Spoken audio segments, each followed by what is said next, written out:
So I was just asked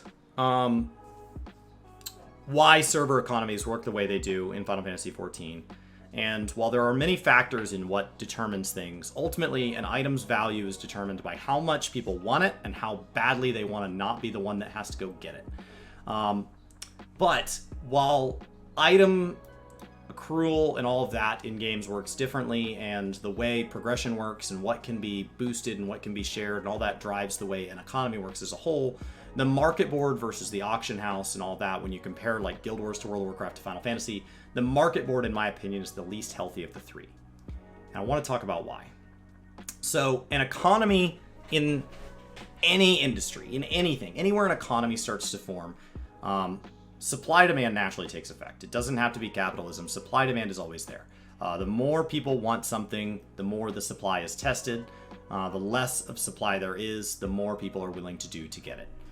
And that is true in all cases. And so what that forms is an invisible hand inside of a market.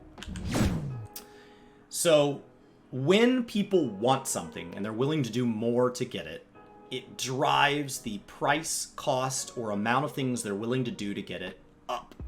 That is the invisible hand driving it up. Driving it up.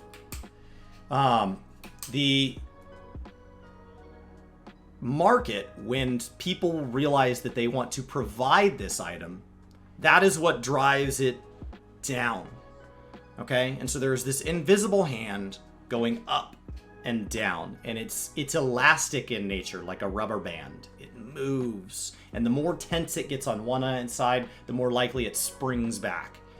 Okay? And this is true in any market that has an elastic demand, where supply and demand can self-regulate. Incredibly common to see in capitalism. If I charge more for cereal, people will buy less cereal. If I provide more cereal, we're going to want to lower the price so that more people are willing to buy it, because if it gets too expensive, they'll just eat something else for breakfast. Inelastic demand is when this breaks. Inelastic demand is when people have to pay for something. Medical is an example of inelastic demand in the real world, where if you have to go to an emergency room, you're not price shopping in that moment. You're going to the nearest emergency room that will accept you. It's not really up for debate. And so that is why you can't rely on supply demand to be the sole driver in the medical industry. So in games, it works a little bit differently, because there aren't examples of people going to emergency rooms. Everything is a virtual good, and every one of those goods was acquired by effectively somebody playing a video game, which is something they voluntarily wanted to do and is optional. It's immediately a first world problem that your in-video game loot is not worth anything. So, what happens to drive up prices and drive down prices? Well, every time, every day, every week that items are accrued, there is demand that goes up and down and up and down.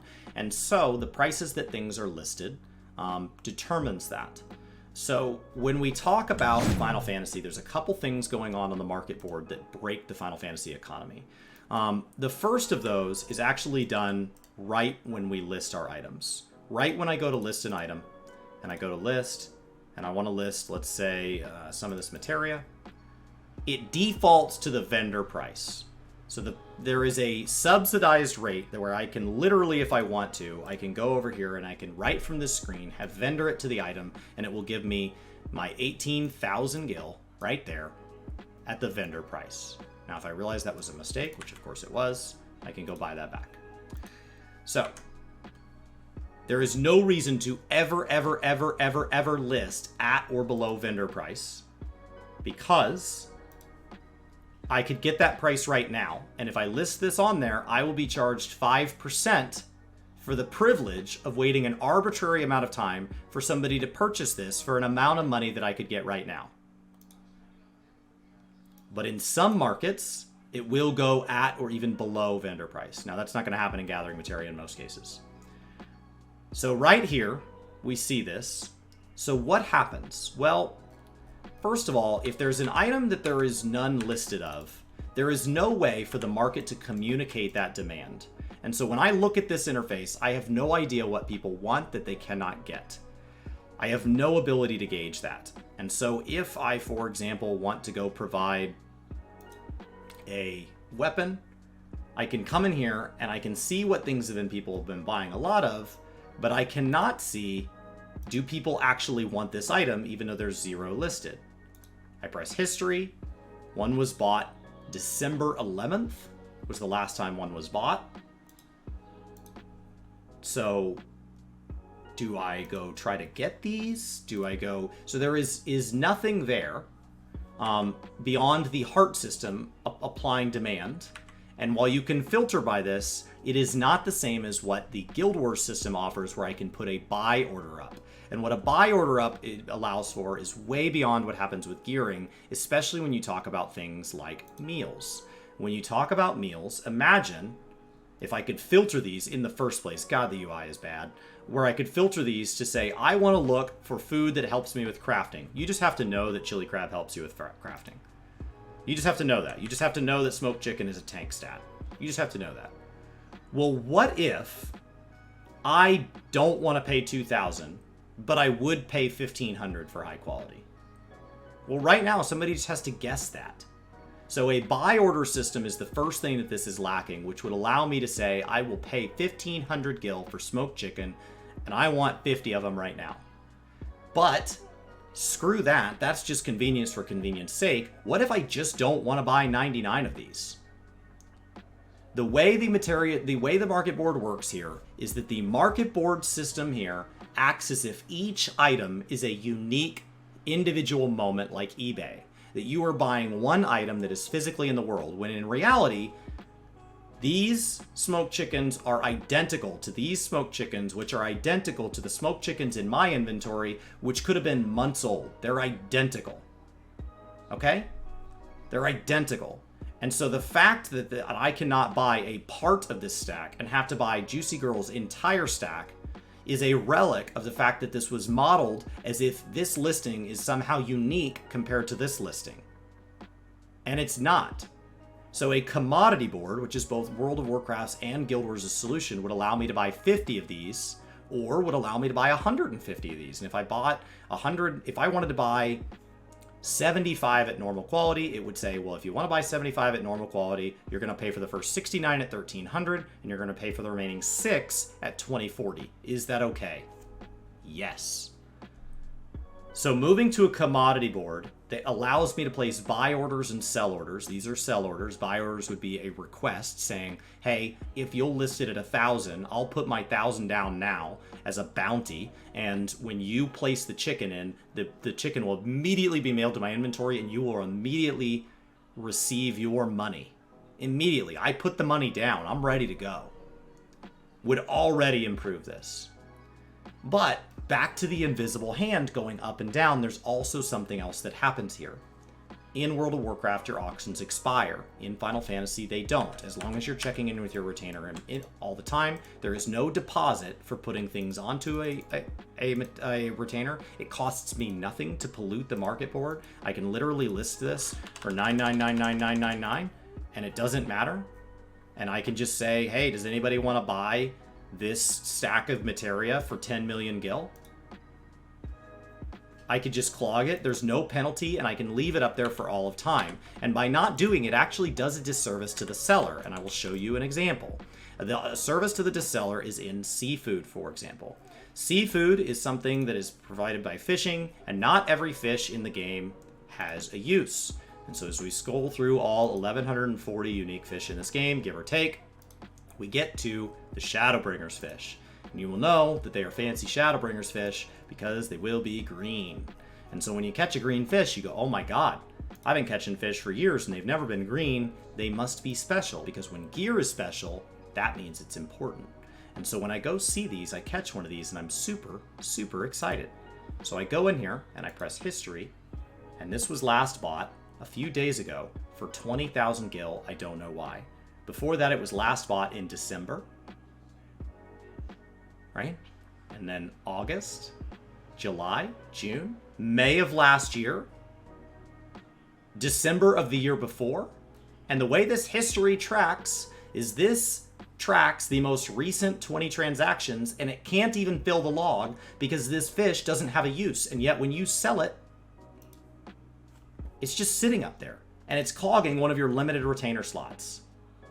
We just saw December of 2020 and December of 2019 in the same history. And if that had expired, that person would actively have to make, so it does a disservice to the seller. It also does a disservice to the hand moving up and down, adjusting our price to make sure that the seller and the buyer are both getting what the market deems as a whole the fair rate, because these auctions never expire, which means this price can only go down. It can only go down because for it to go up, somebody has to buy these, as opposed to if these auctions expired. What if these were listed last June? These would have expired, and now a fresh listing is at 8,000. They only expire after a week if you are not checking in with your retainer. As long as I'm checking in with my retainers, they will stay listed for all of time. If I stop playing and take a break, they fall off. But they do not expire in the way World of Warcraft expires, where the listing comes all the way down and I have to relist. I could just leave them up. As long as I am regularly interacting with it, I never get it returned to my inventory. Ever. It will stay listed. As long as I am regularly in here listing other things, right? As long as I'm in here regularly listing other things, these listings will auto-refresh, as opposed to the World of Warcraft system, which will ask for a fresh listing with a fresh price, and most importantly, a fresh deposit. I'm telling you, I've had items listed for over a week. So Chad is here telling me that they expire, listed on the wiki. I am telling you that if I continue interacting with this, it continues refreshing the listing. Now, if I stop logging on, if I take more than a week off the game, they move to being inactive listings. Now, I pay for a tax at the time of the transaction when it sells, but we are talking about the market board itself and what that does to prices. And so what that frustrates people is that they often feel that it is bots that are driving down prices. Because you will see that this was listed at 100,000 gil, and then it fell all the way to 80,000 gil. This person undercut this person, thinking that would make it sell faster. But the problem with Exarchic Swords is that people are buying them at these static prices, right here, and that's below them anyway. So all they did was shoot it down by 20,000. They don't even make the money. In some cases, they're dropping it, and it doesn't even result in a sale, because by lowering the price, that doesn't necessarily increase demand in all cases. If cell phones reduced to $1, more people would buy cell phones. But if cell phones reduced to 2 pennies, we would get a few more. But if they reduced from 2 pennies to 1 penny, we would not sell any additional cell phones because the entire world would already have a cell phone when they were listed at 2 pennies. So by dropping it from 2 pennies to 1 penny, all you're doing is screwing yourself out of the penny. And you're screwing anybody else that wants to list out of the penny. And so people assume that there are bots doing all of this, when actually what happens is because listings stay live, this person stays live, so this person never gets to be the lowest price because theirs never expires. So even if they want to relist at 102, they're never the lowest. So all it does is apply constant downward pressure. Constant downward pressure. A bot is not going to undercut by 20,000 because a bot's goal is to make the most money. And if you go to buy it at 100,000 and you're willing to pay 100,000 and it's listed at 80, you pay 80, they screwed themselves out of 20. When I go to buy something like a material, a lot of times what I will do is I will come in and I will buy all of this up to a certain price. All of it. So if I want to reset a market, I will come in and buy all of something, which means everybody below the highest price I paid screwed themselves out of money. So that is the problem with this system, is that it applies constant downward pressure to the market, which is why we always feel like our items are worth less and less and less, even though the average amount of gil on the server goes up and up and up. Which means we have more and more money, but we're spending less and less money on items. So any one individual item goes down while the general market cap goes up, and so it breaks it. It breaks it. So it's you know, are bots present? Absolutely. But this, through its choices of how we interact with it, encourages people to chase each other to the bottom, and which means Nobody's making money. Meanwhile, we are all getting infinite money from vendor prices, quest completion, roulette completion. So there is more and more money in game, and the items are worth less, which allows people with money to manipulate, to come in and buy it, and move to markets that are harder to replace the items, where they have a unique level of control over it. Things like Exarchic, where not everybody can make Exarchic, so there's not that many listings. And it allows those people to abuse it. It lets the people at the top get richer.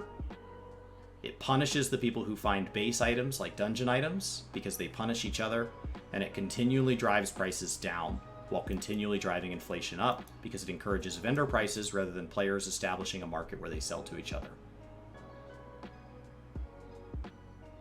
This is a downward pressure with little to no upward pressure because every character is capable of acquiring every single item. Every character, if they want to, can go acquire every single item. So the only reason there's demand is that you want more of something than you're willing to get, not than you're capable of getting. You are capable of getting any item in the game. So there is no additional upward pressure. There is additional downward pressure. So this is unhealthy compared to any other MMO gaming market I've ever been in. Every MMO market has downsides. I just think that the market board is one of the weakest spots in 14. Now, maybe they specifically do not want this game to become a healthy example of an economy, in which case they are succeeding.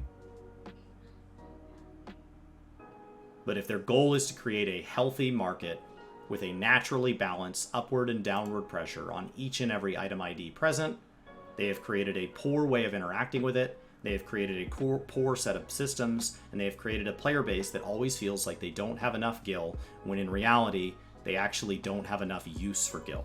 The amount of gil is not the problem. There is not enough reason to acquire it in the first place.